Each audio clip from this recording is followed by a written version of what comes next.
My name is Dean. I'm a bookseller here at Third Place. We are an independent bookstore, and by your showing up tonight, you're showing your support for independent bookstores across the board. If you wish to continue that support of independent bookstores and authors like Suzanne and Vanessa, I implore you to grab a copy of the book on your way out. They are there next to the calendar of our events, future author events, as well as our commons, provides live music, dancing lessons, knitting club, language groups, D&D, everything. And next to that is our newsletter, which feel free to sign up if you want to be alerted about upcoming author events, if you want to be the first one to find out. Everybody can silence their cell phones if you have one on you, so you don't have any. Oh, maybe, I always forget that one. So first up is going to be Suzanne. Suzanne Ryan began her ketogenic journey back in January of 2015. She has since lost over 150 pounds.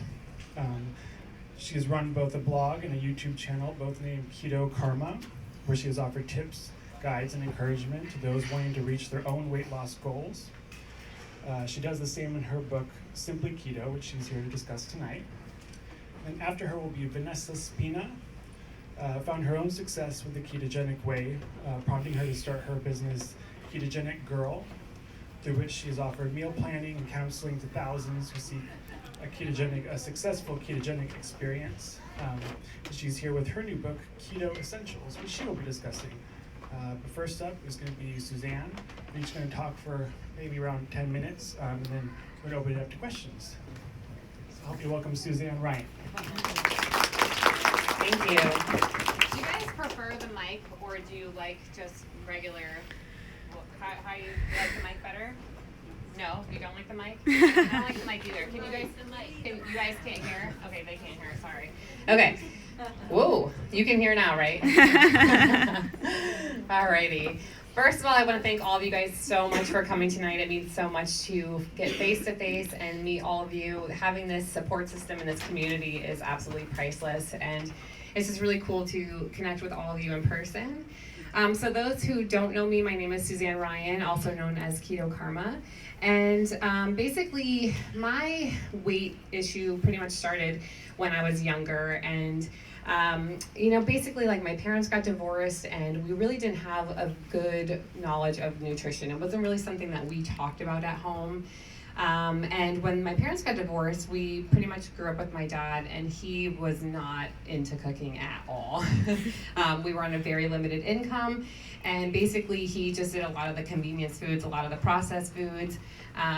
We could literally pull into McDonald's and they knew our order by our car. Okay, so like we lived fast food, pizza nights every Wednesday. Like, it was very much like, that was just what I thought food was. It wasn't like, oh, those are like treats, or this is like cheat meals. Like, that was my diet.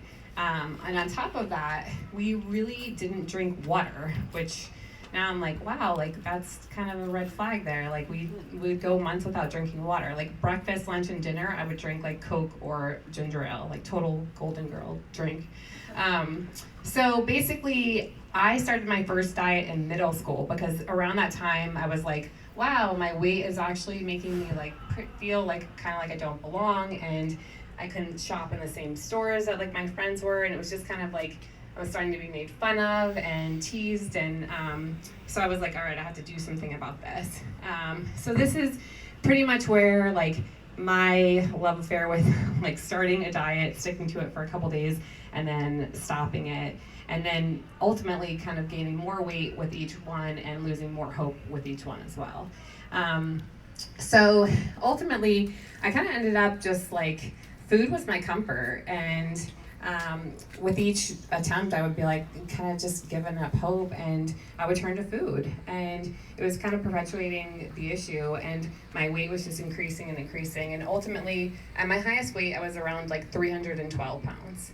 And I think I just got to the point where I was like, this is it for me. Like, I have tried everything, and I'm not getting anywhere, and this is just my life, and I just felt worthless and hopeless and stuck. And there were so many people in my life that are like, just lose weight, or like, just stop eating so much. And I'm like, you have no idea how hard this is. Like, I wish that I could just do that? Like, do you think that I want to be this way? And, you know, I think part of this too was like, I didn't really have anyone in my life who was really struggling with weight like I was. So my friends would be like, oh gosh, like, I'm really wanting to lose like 10 pounds. And I'm like, yeah, I'm really not wanting to be friends with you anymore for saying that, you know? So it's like, when you need to lose so much weight and you have people in your life who just don't understand the struggle that you go through with that, it was just really difficult. So I stumbled upon keto on Reddit, and I was like, okay, this is like the last thing that I haven't tried, and it's totally against everything that I have ever thought that nutrition was supposed to be. So I'm gonna try it. And I basically it was gonna be my January 1st New Year's resolution of 2015.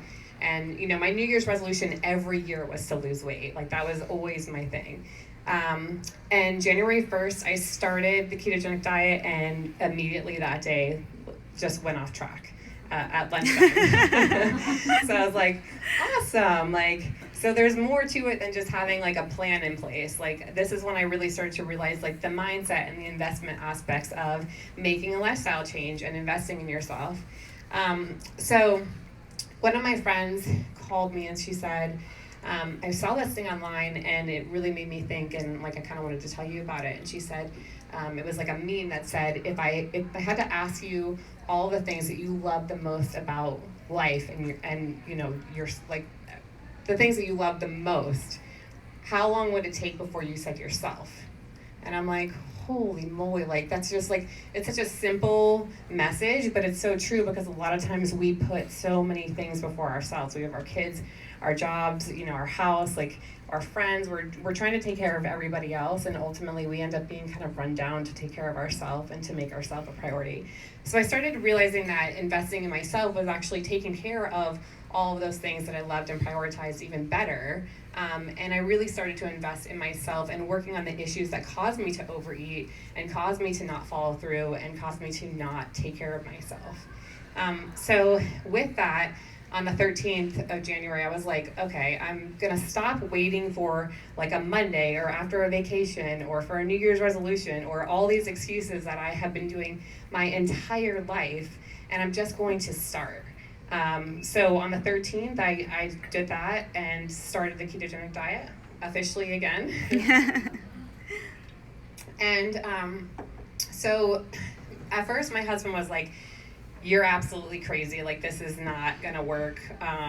That, you know, in order to lose weight, you need to eat less and move more, the same thing that we're used to hearing. And I'm like, well, I really think that this is going to be something that's gonna work. And I had seen so many positive success stories online. So 10 weeks in, I had lost like 21 pounds, and he's like, all right, I'm gonna do keto too. This is awesome. And so I decided to start the YouTube channel because I really wanted to connect with others. I wanted to connect with you guys, and I wanted to just kind of get the word out and you know, spread about the ketogenic diet. And it was like, it turned into a support system that I could have never predicted. I mean, the ups, the downs, everything in between. It was just so amazing to have the accountability and the support and the encouragement. And I'm sure you guys would agree, like this community is just like, it's absolutely priceless. So initially, I just started like trying to help people like one-on-one, and then that quickly got out of hand. And so I decided to write Simply Keto, and I wrote it in a way that it would just be like I was telling my best friend of like how you would get started, and some tips and some tricks and some real life easy recipes that I make at home and that you can make at home and not have it be taking up your whole night and full of ingredients that you can't find anywhere. So, you know, it's just a very practical and easy approach, because I feel like a lot of times we can overcomplicate things, and the last thing you need is to feel overwhelmed when you're making a change in your life.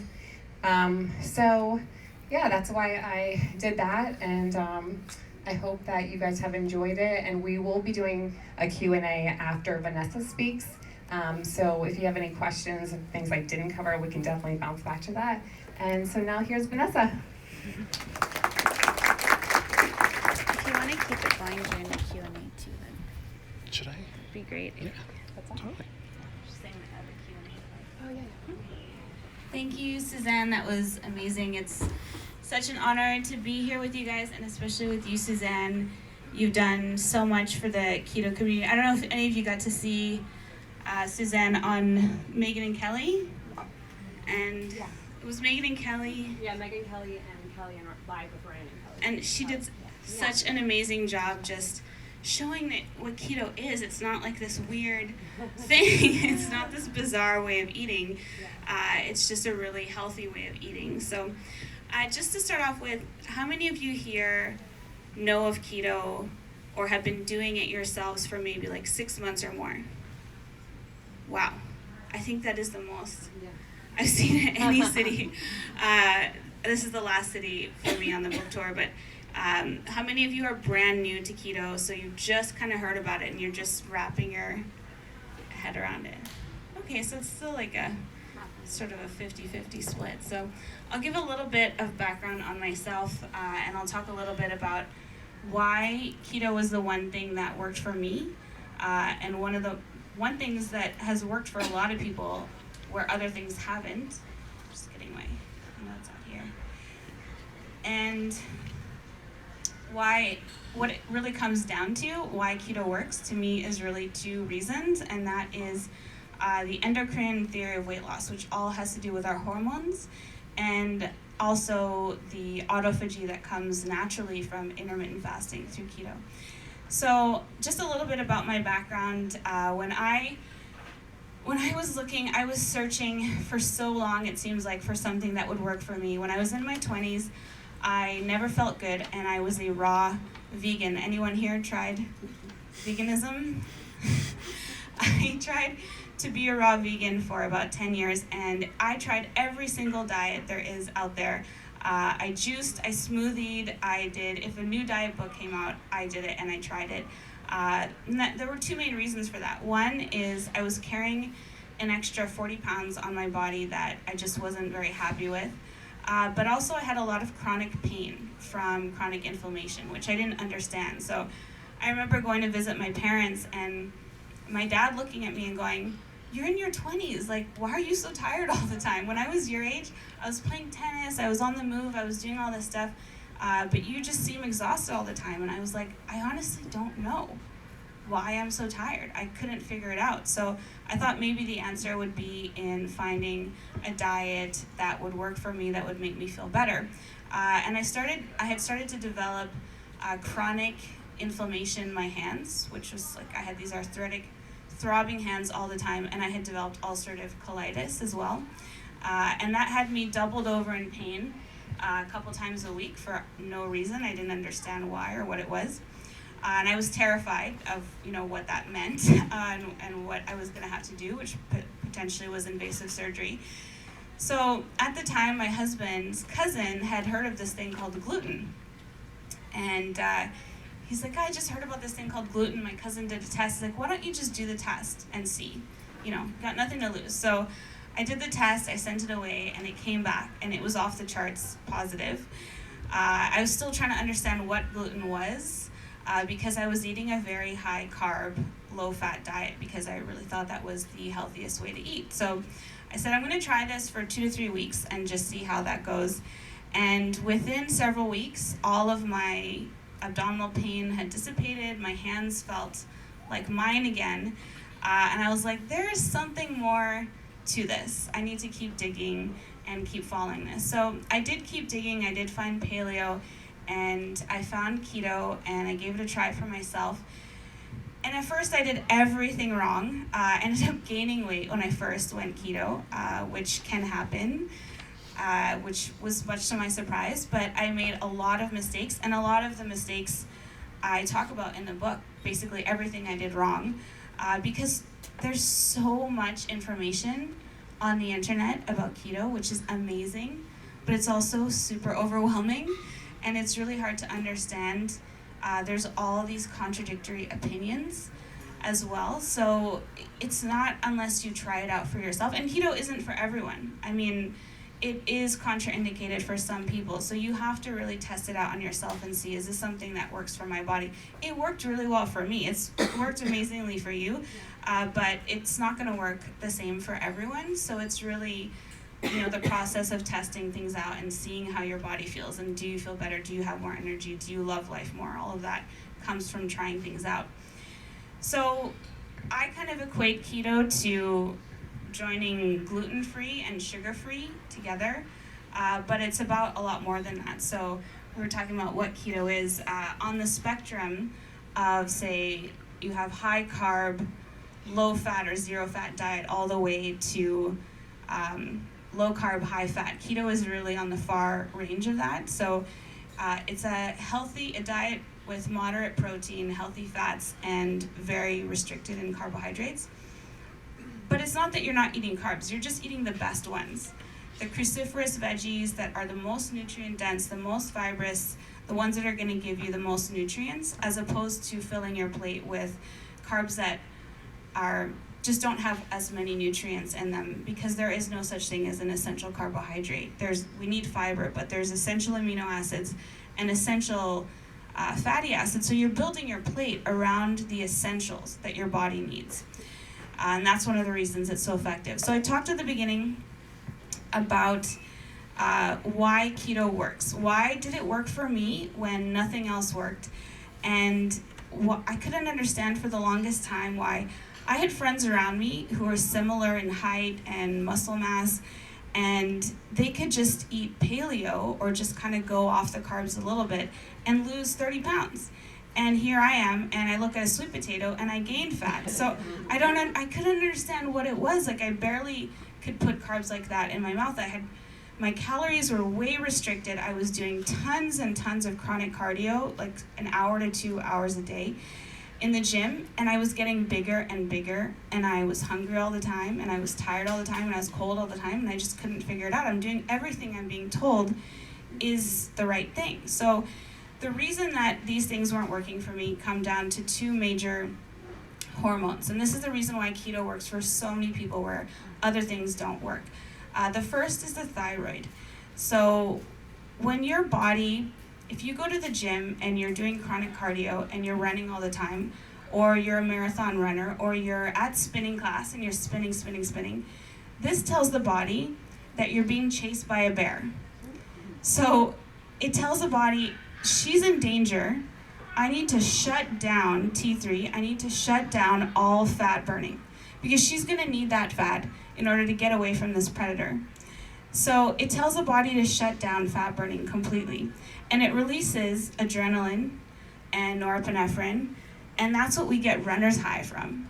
And it's really easy to get addicted to runner's high because it feels great. After the gym, you're full of energy, you're pumped about life, and it's because you have all this adrenaline and all this cortisol spiking in your body, and you feel amazing, you feel full of energy, but this is putting so much stress on your adrenals. And that's a connection with adrenal fatigue. So your body shuts down fat burning to keep you alive.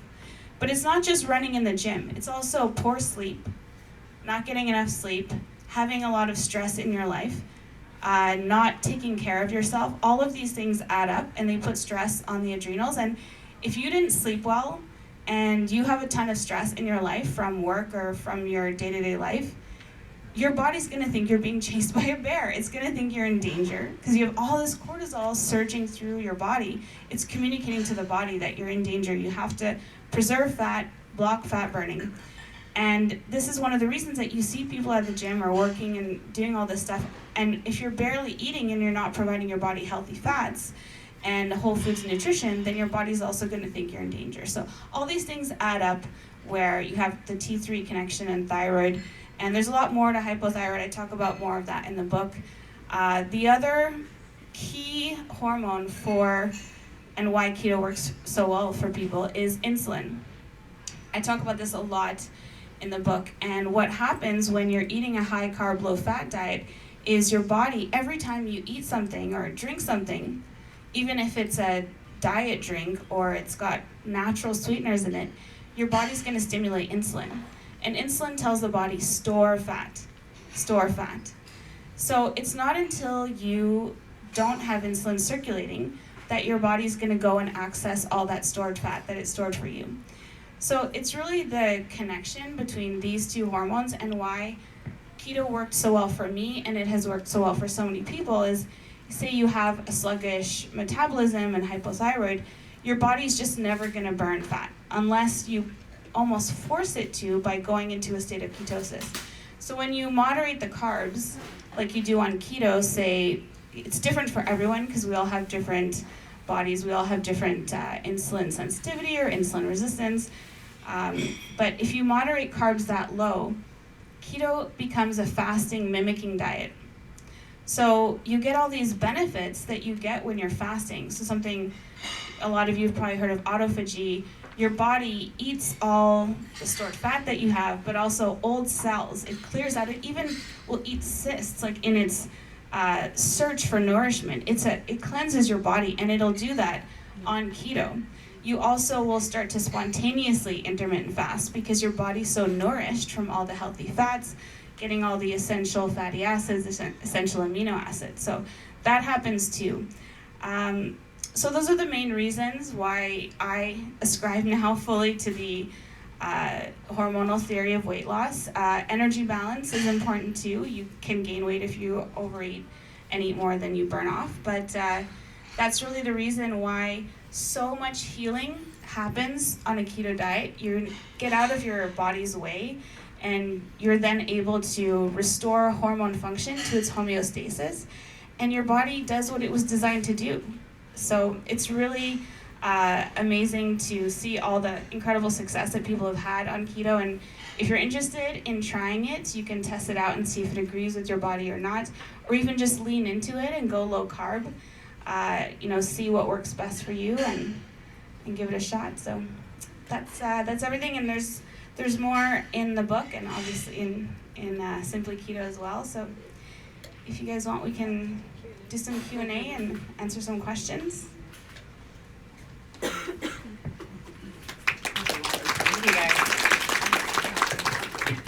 Any questions? Yeah. What are each of your favorite recipes that you guys have? Oh, that's such a good question. So she's asking what are our favorite recipes in the book. For mine, I think it's the Tuscan chicken with the goat cheese. That one's like the one that I normally do, and I have company over, and it looks fancy, but it's really easy. That's my go-to. What's your favorite? For me, it's the stuff that I regularly eat. So probably I have a chocolate chip cookie dough in there that I just love, keto cookie dough, and probably just simple steak with béarnaise sauce, that kind of thing, or like a slaw salad. Like I really love to make slaw. Slaws are really big too on keto because you can use all those cruciferous veggies and make like a nice creamy dressing and lots of slaws. It's a great question. It's making me hungry. Yeah. Do you know anybody with diabetes that's been on keto? Do we know anyone with diabetes that's done keto?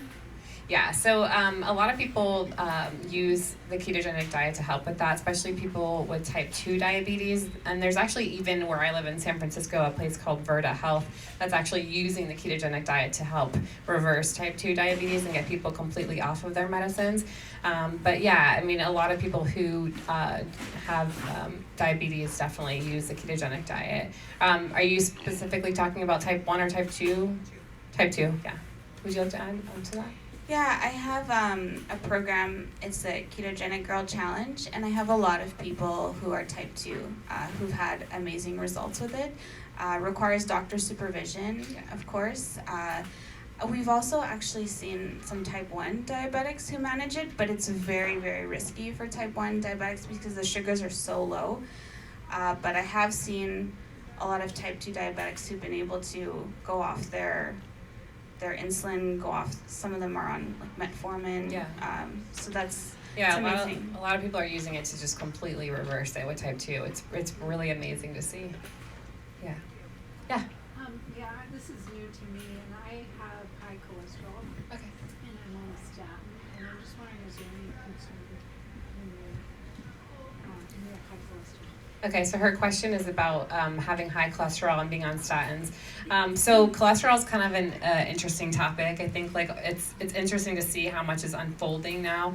And there's actually like a video that I recommend watching in the book that they explain it super well. And I'm definitely not a doctor, but basically from my understanding, there's a lot of things where we have looked at cholesterol kind of wrong a long time. There's so many different other factors than just like total cholesterol. There's like the different particle types. And also there's some research that has shown recently that having higher levels of cholesterol is not actually a bad thing. So there's a lot of misinformation out there. But for myself personally, when I switched to the ketogenic diet, like my triglycerides are literally half of what they used to be. All of my numbers regulated, everything went to normal. So I think it's just something that you kind of regulate with your doctor or check on. But yeah, I mean, what do you usually... cholesterol is such an iffy topic. Yeah, I know there's a lot of bad facts out there about cholesterol, and one of the cool things that we've been learning is that it's actually a vital, I guess you'd call it nutrient component that we need. So it helps intracellular communication, it helps synthesize our sex hormones. It's really important for our brains as well, need cholesterol.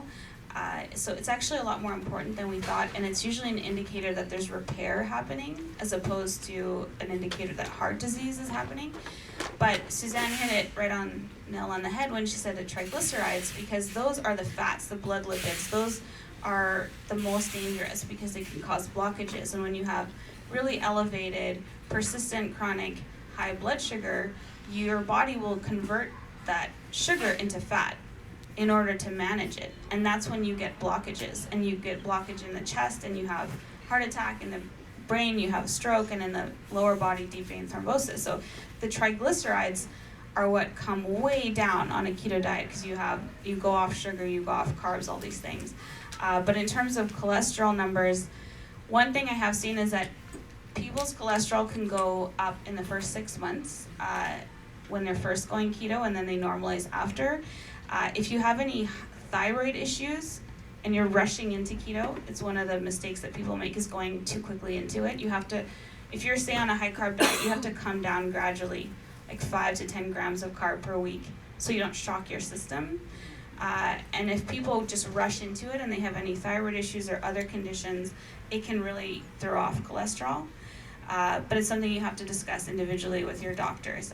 Neither of us are physicians, but it's amazing to see that all the information about cholesterol is coming out now. So there's a lot you can find, and your video sounds like a great resource for that. Yeah.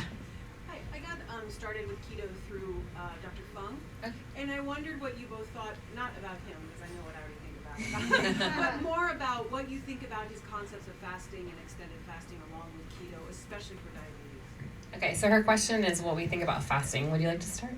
Sure. I think it really depends on the person, especially if you're prone to hypoglycemia. It's really good to be mindful of that it can actually make hypoglycemia worse in some cases. What I talk about in the book a lot is intermittent fasting, and how when your body's on keto, a lot of times you'll spontaneously fast. You also get a lot of the benefits, like I mentioned, of fasting without having to fast. You can still eat, but when you're fasting and when you're on keto, you're in a same state. You're in a fat-burning state. So that's one of the other reasons it's so effective. So you don't necessarily need to fast. If you're restricting your carbs that much, you're going to be getting the similar benefits to being in a fasted state. It really depends on the person, but I think fasting is one of the best things for you.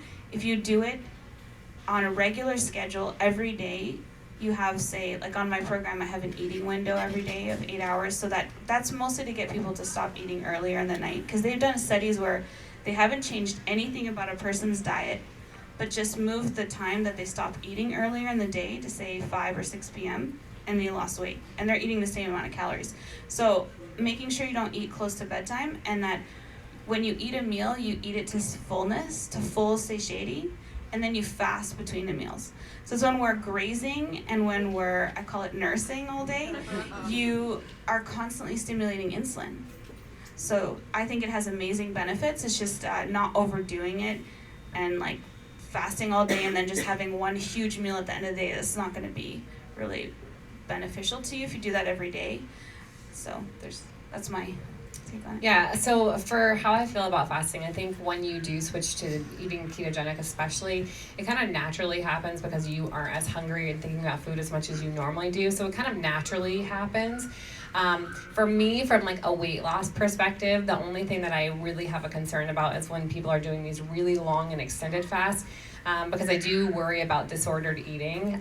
For me, when I ever thought about fasting, like before I was really doing this like for my health, my idea with fasting was like I can lose weight really fast and get into this dress that I want to wear next week. Like, so it was like not a healthy connection. So I feel like as long as you're doing it for the right reasons and for health benefits, and you're not like specifically trying to restrict because you want to lose weight faster, I think that's really dangerous. But I think there's definitely some benefits, but I'm not really a big fan of fasting past like 2 days. I really like more of like the eating windows, like Vanessa said, like not eating past a certain point I think is really beneficial. But ultimately everyone has to find what works for them. Yeah.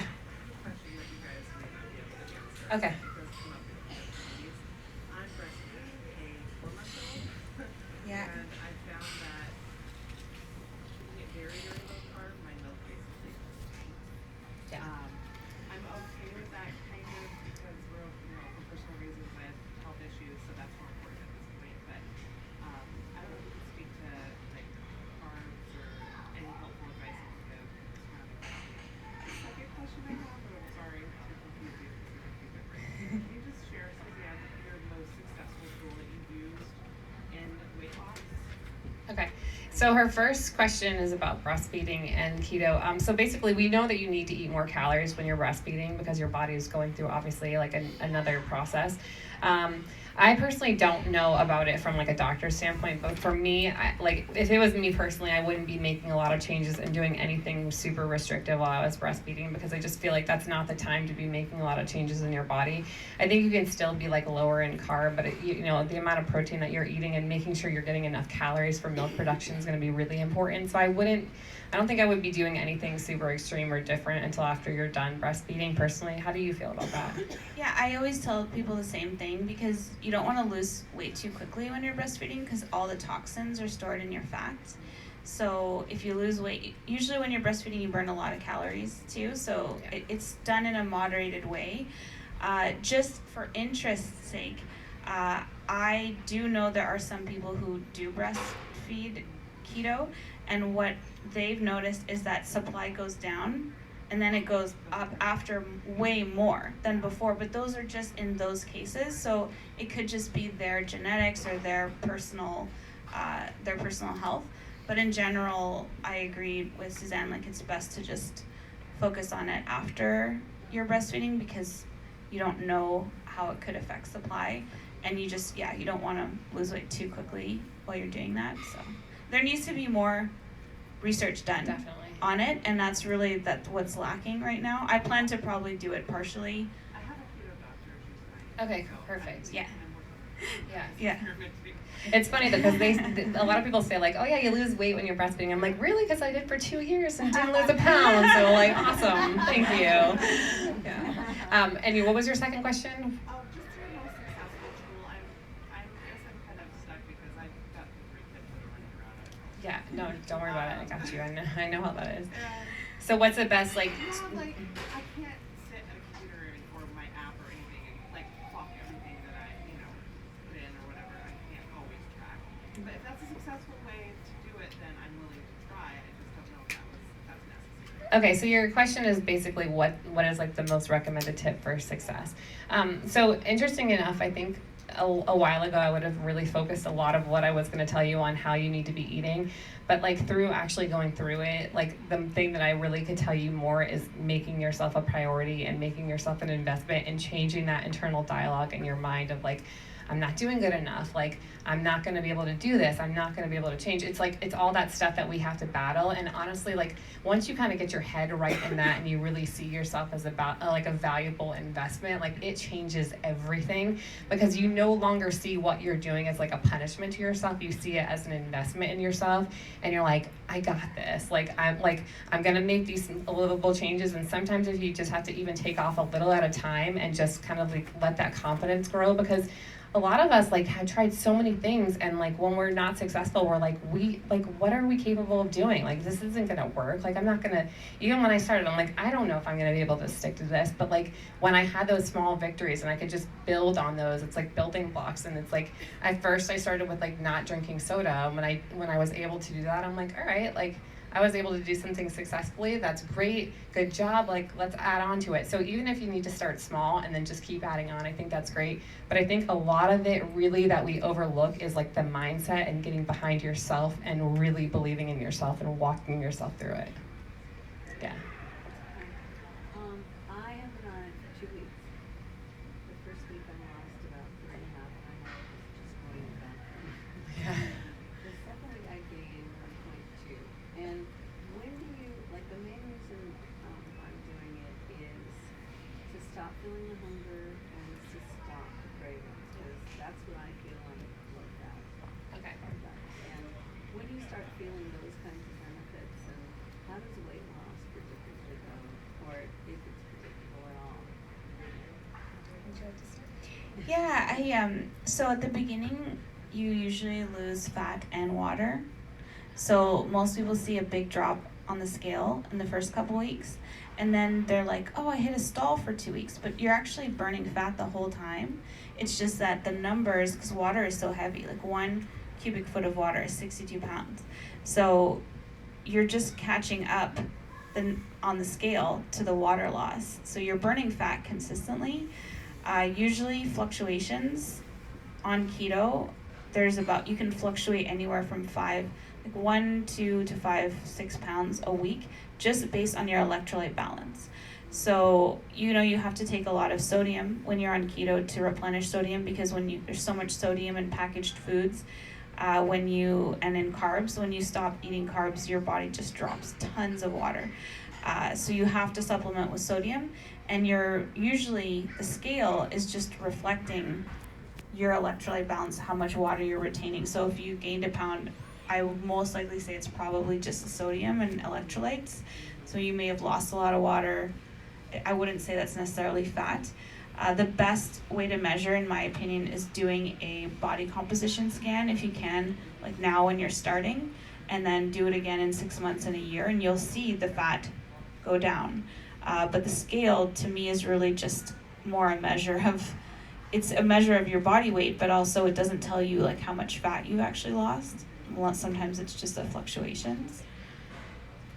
Yeah, so I think the thing that I could add to that is I think a lot of times when we do get really scale focused, and that can totally derail us, because if we start seeing our success in just the number that's on the scale, then anything that we step on or off of is just going to totally impact, like, oh, are we doing this good enough, or are we not? Like, and when you really can't let that be in the scale. So I would say pay more attention to like how you're feeling, how your appetite's doing, like your mental clarity, your energy. I think once you get more keto adapted and your body really gets really used to using ketones as your primary energy source, you do go through like a transitional period where your appetite does go down. Are you experiencing that already, or?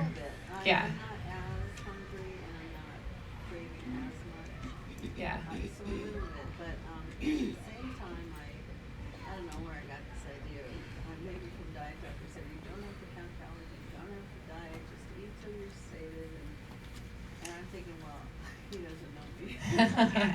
Yeah, I mean, ultimately, like when you do switch to being ketogenic, your appetite will eventually start to come down, because when you're not eating those foods that keep you in that craving cycle and thinking about food and hungry all the time, then you're definitely going to feel that way.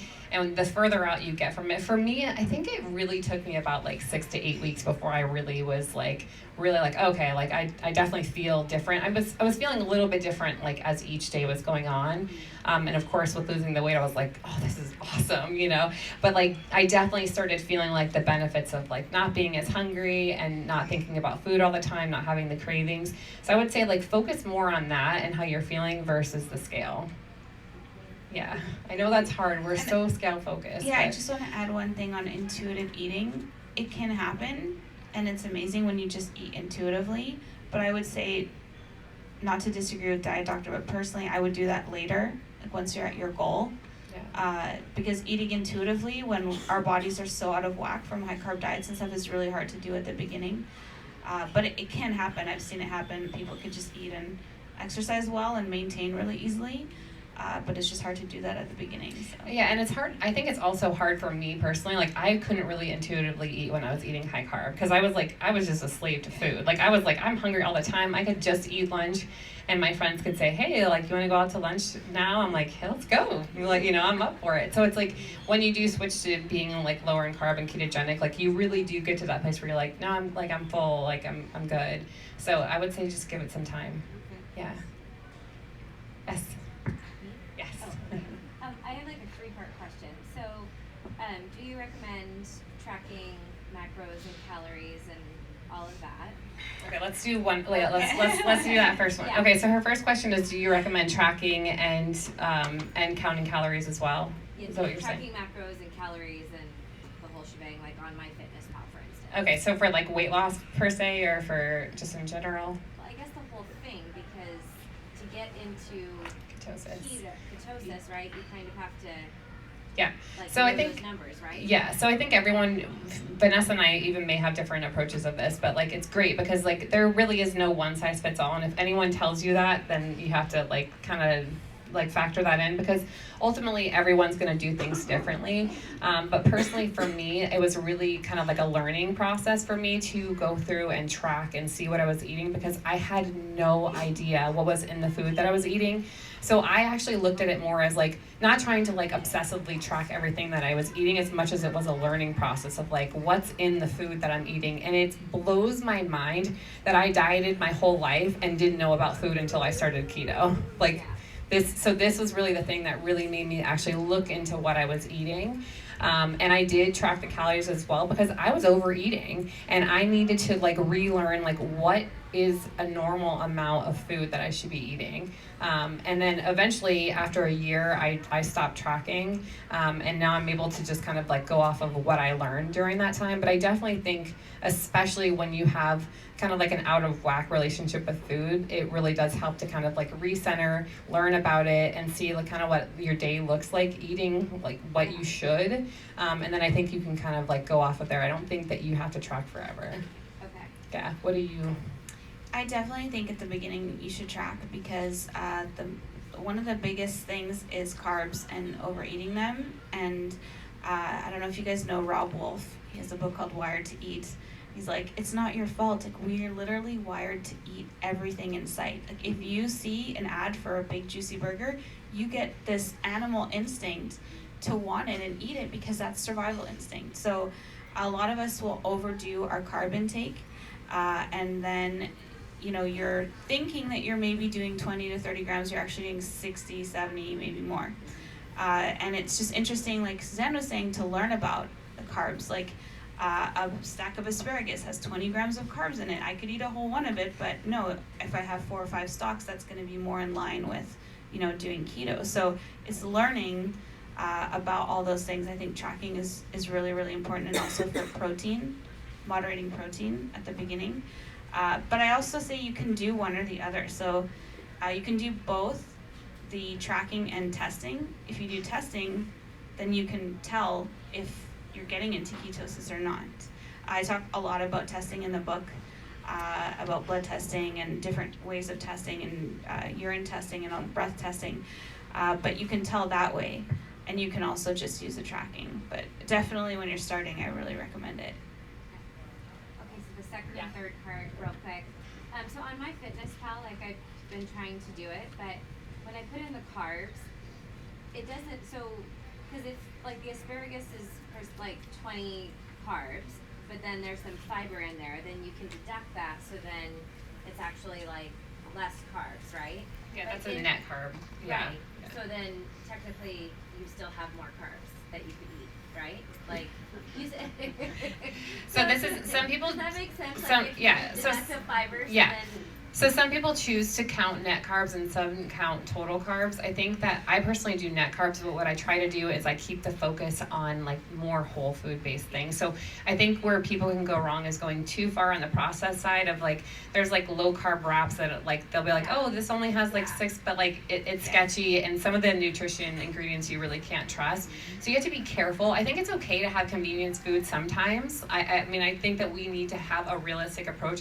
Sometimes we're busy and we need to run out the door, and like sometimes you'll have like a Quest bar or something like that, but it shouldn't be the bulk and every day of your diet. I think most of the time you want to be counting net carbs from like the whole cruciferous vegetables. You want to keep it from healthier sources, because the fiber is not going to affect your state of ketosis. It's not going to affect your insulin and glucose response as much as it would like a traditional carb. So that's why that is like that. So basically, you technically do subtract it. You do? Yes. Because I feel like I got really screwed on a pack of almonds. It said like 5 carbs or whatever, but then it was 3 net, So I'm like, well, technically then this is really just 2 carbs, right? Well, it was at 3 grams of fiber, you mean? Yeah. Okay, then yes. Then it's just 2, but then when I put it in my MyFitnessPal, it just counts it as 5. Yeah, so MyFitnessPal doesn't have the option to do net carbs, but you can very easily go in, and I actually like walk you through how to do that in Simply Keto. So there's like a section in MyFitnessPal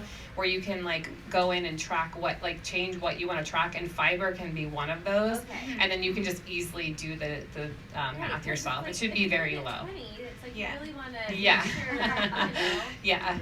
And then what is your what do you suggest for testing? Like, do you think the blood testing, the breath, or the straps? Okay, so her question is about testing for ketosis. I only do the blood. It's the most accurate way. Okay. The urine strips are only really effective the first like week or two, and then once your body gets more efficient at utilizing ketones, less are going to be spilling out in your urine. Okay. So, I mean, I understand why people like them, because they're like, oh, they're cheap. But the thing is, if you can't rely on them, like, what's the point? I actually had a friend who like had the urine strips, and she's like, I'm not in ketosis. I feel like I'm doing everything right. I don't get it. And I'm like, come on over. Like, I'll let you use my Precision Extra. I checked her ketones, and she was like 1.3. So I was like, this is why you can't trust those. I think the breath is it's next best from blood, but it just gives you like you're in or you're out. It doesn't really let you kind of like dial it in as much. So I understand the strips are a little bit more expensive. They're starting to come down in price now for testing your blood, but it's definitely the most accurate. Do you use blood as well?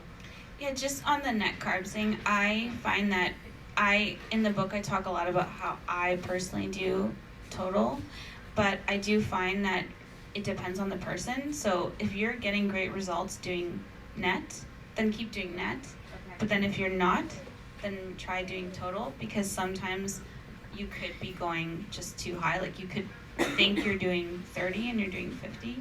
Yeah. But so it just depends on if it's working for you or not. And I talk about that a bit.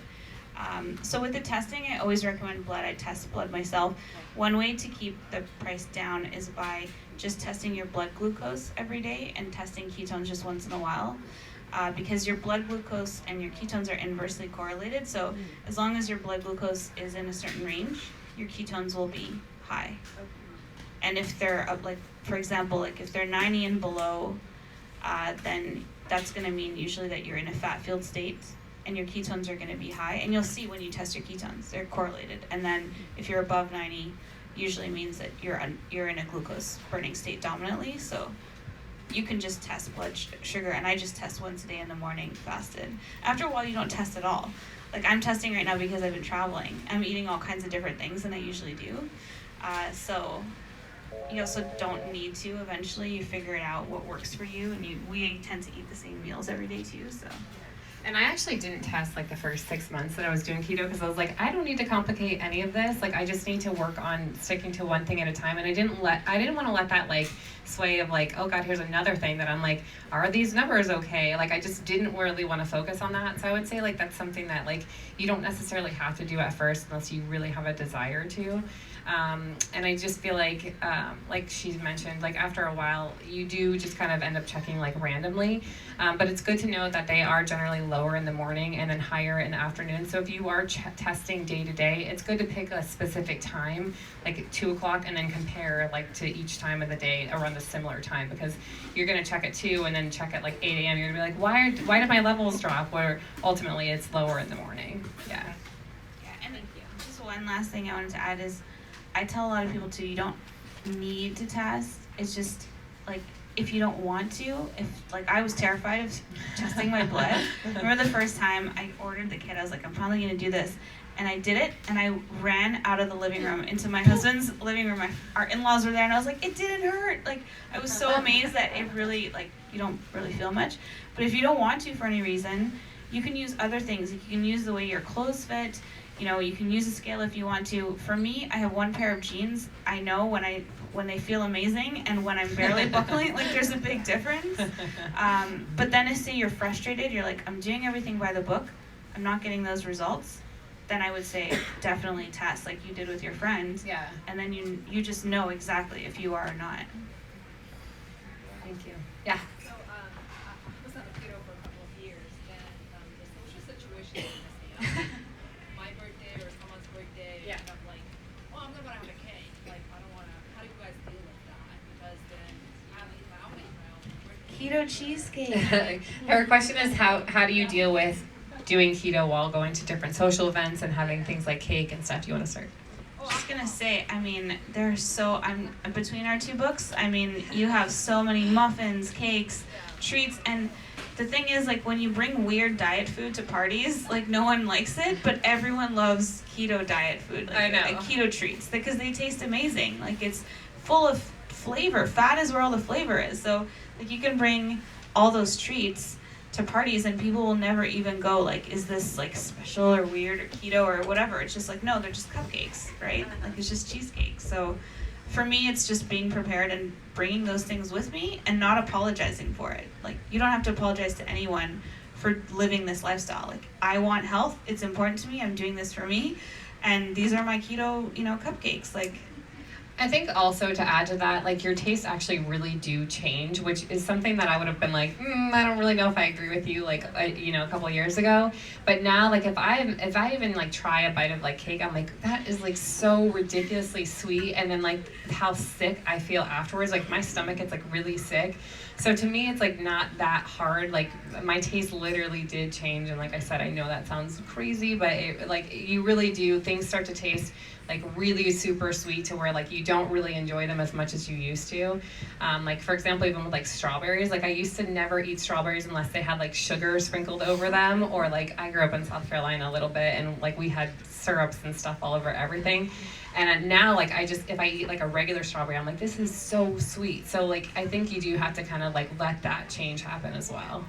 yeah, when you Alcohol, wine, stuff like that. Is that So allowed? generally, I think everyone has their different outlook on alcohol. I personally just usually stick to like wine. I don't really like liquor, but a lot of times if you avoid the mixers that have like a lot of sweet sugars, the syrups, then you can definitely do that. Actually, our friend Kendra has like a low carb keto happy hour book coming out of like all different like keto drinks.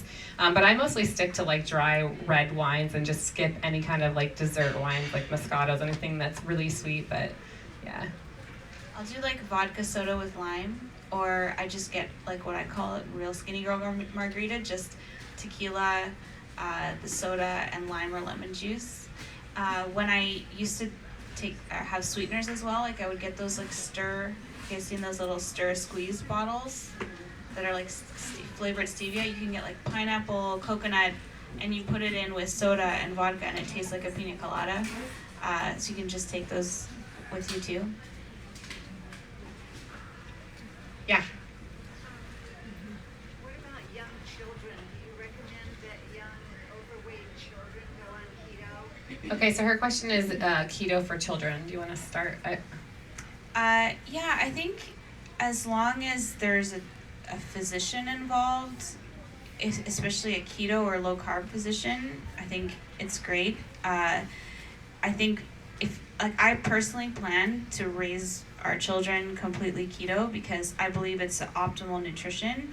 But I do know from reading some research that growing brains do need higher levels of carb, but I would just do higher levels of the best carbs, like all the fibrous, cruciferous vegetables, broccoli, cauliflower, cabbage, kale, all those leafy greens, and add in a lot higher in carb.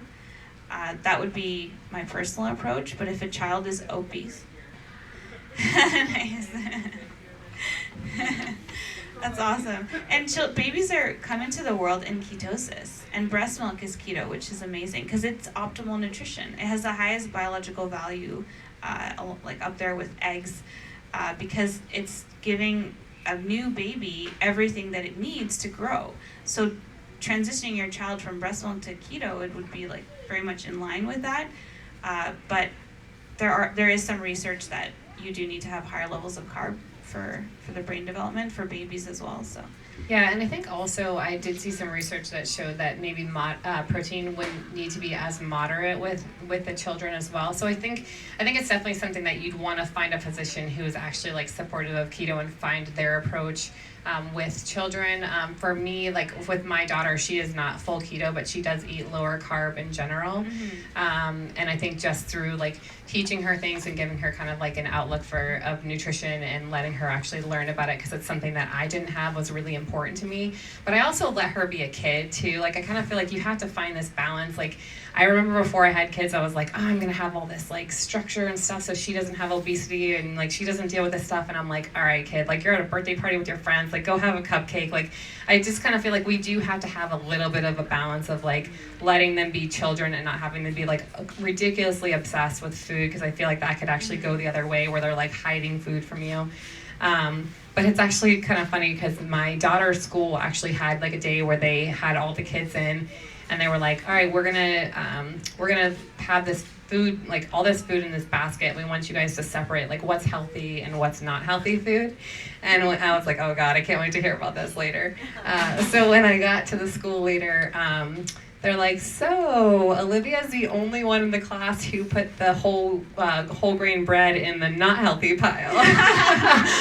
And I was like, high five, girl. So it's like, it's kind of funny, like, it, you know, like, so I think it is kind of nice to like give them like a different perspective, give them some information, let them make some healthier choices, but also find that balance of like letting them be a kid, you know? Yeah. Yes? Well, actually, first off, thank you for your time. Thank you. Yeah. Can you guys maybe speak briefly to your journey as you went through this, realizing that being consistent every day was actually the success for you rather than the early result? What are you saying with consistency? Just realizing, sorry to yell. Yeah, it's okay. That the day of being consistent in what you were doing for keto was the win, not necessarily the calories or the weight. Yeah, so you're saying like that you feeling like the consistency was more important than like, yeah, okay. Yeah, so I definitely think ultimately like it's all about making the changes that we can stick to and that are livable, because if we do something that we're not going to stick to, it's going to yield temporary results. So definitely, I think just like having it be a lifestyle change and having it really be things that are livable and something that you can continue with is definitely key. You know, because otherwise, if we're making things that we can't stick to that aren't livable, then we're just going to revert back to our old ways, which is what I spent my life doing. So with keto, it's just great because you can still go out with your friends and enjoy life and have a completely normal life. You just make a couple small modifications and you can continue on with consistency. But yeah. Yeah, I would just say one word, which is adherence. You know, we are what we repeatedly do. So you bring up a great point. You are going to succeed at something if you enjoy it and it's something you enjoy doing. And that's why I think we both love keto, because the food is so good, so satisfying that you never feel deprived. Every other diet I tried, I always felt deprived, and I go to parties or feel like sad. Here I am on my sad diet, standard American diet. But you know, with you have adherence and you love what you're eating, then you're gonna succeed. So yeah, it's a great point. Yeah. And I think that actually does change over time, because when I actually first heard about keto and I was like, okay, I'm gonna have to give up like bread and pasta and stuff, I was like, like I'm not sure, like I don't know, this seems like a lot of sacrifice. And then when I really started kind of like seeing how differently I felt, and like I just felt so much better like not eating that stuff, then I was like, I actually finally got to the point where I was like, this sacrifice is how I was living before. And that was a really great moment to get to, because before the diets were always a sacrifice. I was like miserable all the time. And then seeing that the way that I was living and the way that I felt and the way that I counted myself out and sat on the sidelines of my life, like that was a sacrifice, not this. And getting to that point is huge. Thank you. Yes. What advice do you have for someone who's been doing it for a while and maybe, like I have celiac, so I can't eat gluten, so that's like not even an option, not even a temptation, but just maintaining just your enthusiasm and your long-term path.